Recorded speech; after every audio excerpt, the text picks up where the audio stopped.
Before we do the unboxing, let me go through some of the spec of why you might want to buy this little baby. So, powerful performance. It has Android 14 plus 2.0 GHz octa-core processor for fast, efficient and cool operations. Apparently that's what they're claiming. It has 8GB of RAM, 3 plus 5GB, which is a bit of an odd number, but that's what they're doing.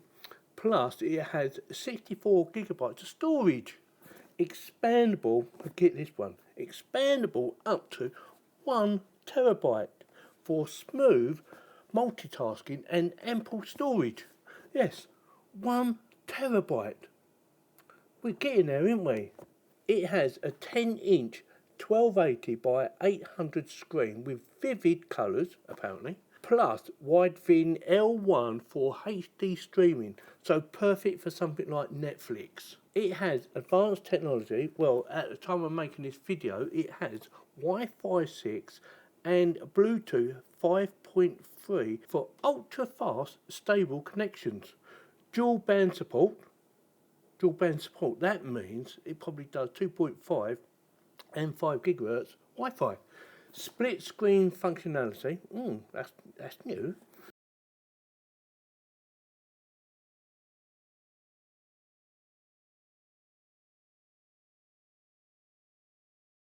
Split screen functionality for enhanced productivity. Smart and secure Face ID for secure unlocking. Plus on-the-go support. USB-C for easy data transfer. Hopefully it's the latest one. Long-lasting and versatile 5,000 mAh battery for all-day use. 5,000, well hopefully it'll do all day anyway. 5 megapixels front and 8 megapixels rear camera for clear video calls and photos. So why choose this tablet? Well, it is high-end spec at an affordable price. The price is going to shock you. How much do you think this little baby costs? Perfect for work, study, streaming and, apparently, perfect for gaming. At the time of making this video, it costs less than £100. Yes, less than £100. So with that, I'm going to do the unboxing and see exactly what she looks like on the inside. And give her a run for her money, honey. And if you're new to my channel, you know what to do. Subscribe, click on the bell for notifications and give this video or any of my other videos a thumbs up. Help the channel to keep on growing, baby.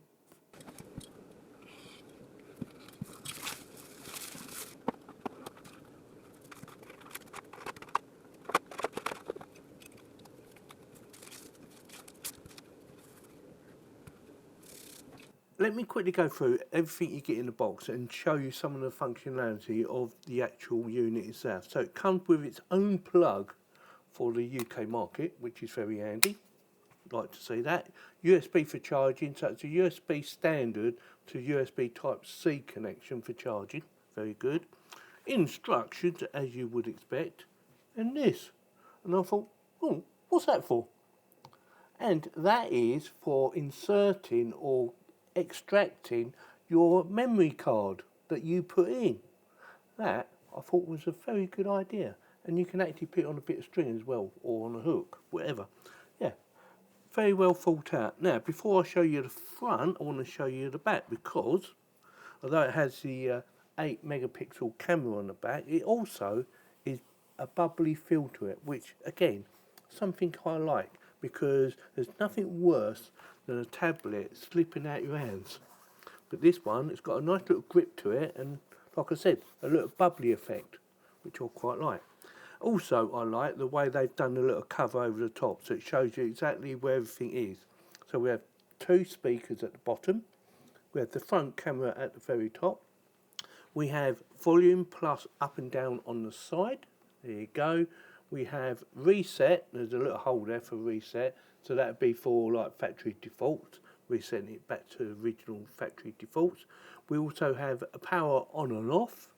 We have the memory card, and yes, I put a memory card in there just to see if she actually picks it up, because I've been having a bit of trouble with that memory card. Not everything can recognise it, so it'd be interesting to see if this actually recognises it. Type C for charging, and that's about it. So I'm going to take the cover off now.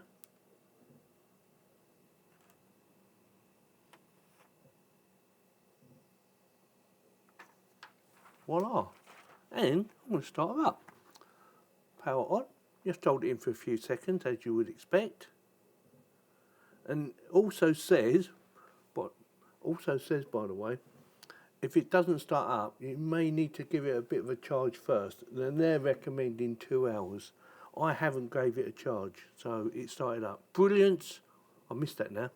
Brilliance in hand. Yeah, it looks really nice, doesn't it? Nice little touch. So it's the first time starting up, by the way. It'd be interesting to see how quick it starts up. Now, I'm not going to show you a tutorial on how to set it up, but it should be self-explanatory, in theory. Now, it's saying it's English. I'm going to see if I can change that by clicking on that. Oh, and I can. Let's see if we've got a UK version. No, it just says English. I couldn't see one anyway. Don't need anything like that.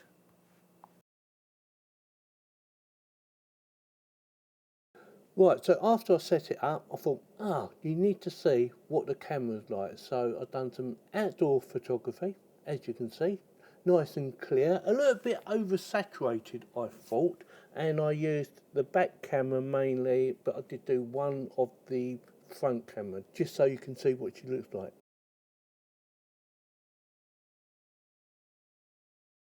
And when indoors, I've done some videoing of my monitor with my screensaver turned on. Again, nice and clear, as you can see.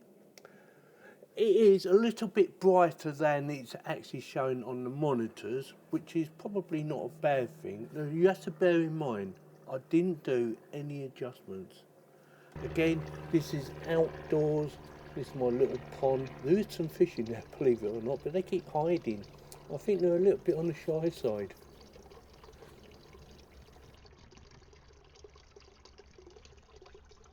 Again, it's a bit oversaturated, and that's because it is a bright sunny day and I didn't do any adjustments. I just done it straight out of the box.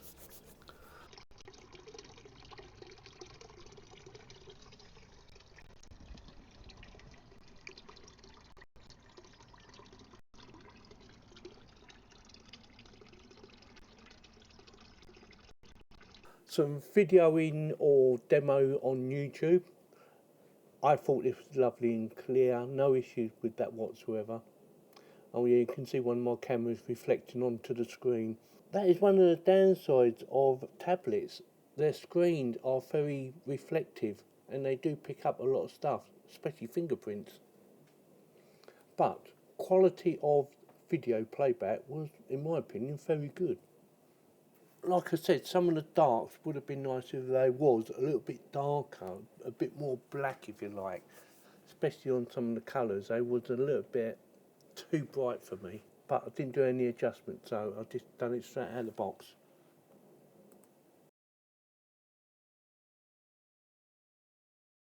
Gameplay, now they did say you could play games on it, didn't they? So I thought, well, what games? I know, Asphalt 8, let's play that. Not very good on the old finger button pushing left and right, but we got there. And yeah, played nice and smoothly, didn't have no issues with it, except for my driving.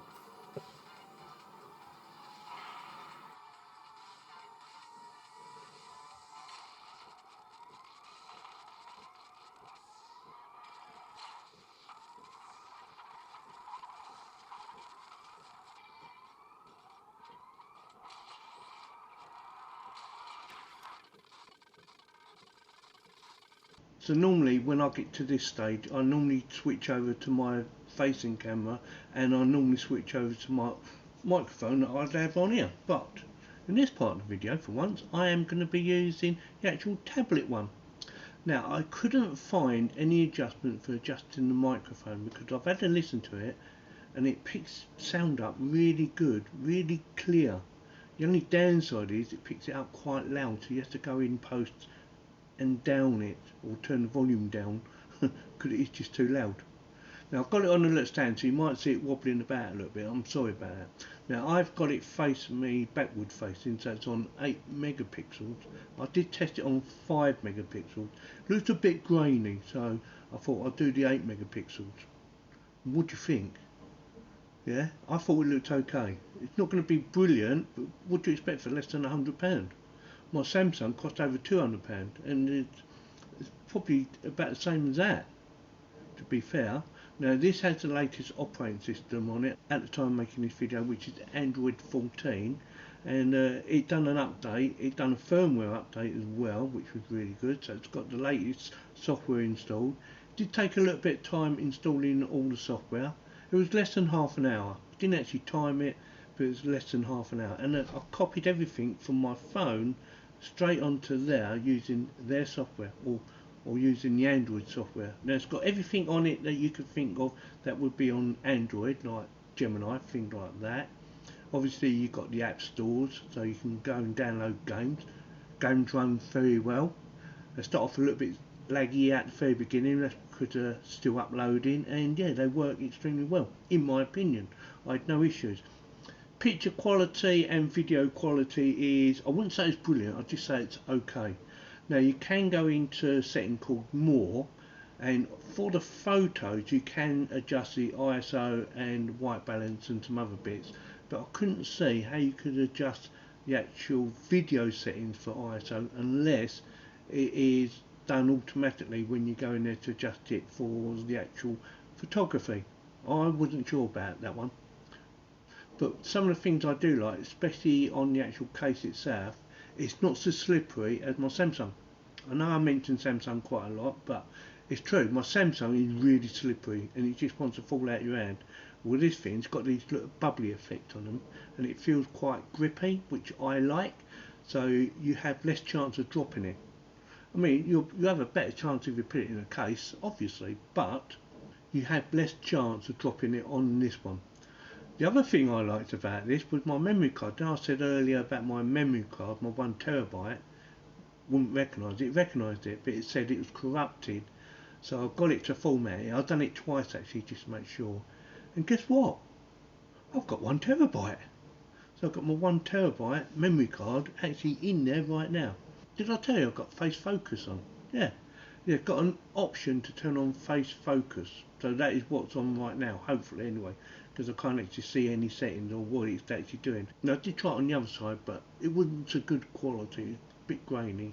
Audio, now you might be better off buying yourself a separate set of speakers or headphones, because the speakers are not very good in my opinion. There's not a lot of bass. It's very little bass, and it sounds a little bit on the tinny side, but you have to bear in mind it's, under £100. Let me give you a little demonstration. I'm not sure how well this will pick up on my microphone, but we'll give it a go.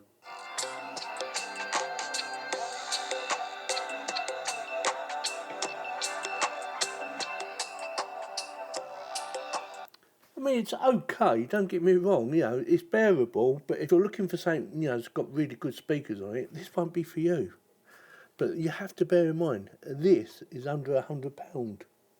So with that information I've gave you, I haven't gave you everything. I mean, I could go on and on about, it's got some good security, like you have to enter a PIN number. It does facial recognition for unlocking it as well, if you wanted to, things like that. It works, it does everything they claim it does. The battery life may not last forever, but if you're heavy on gaming, it's not going to last forever, is it? You're going to be using more juice. And it doesn't get that hot. It gets a bit warm on one side, mainly on this side where the actual camera is, but it doesn't get hot, it just gets warm, and it stays pretty cool on this side.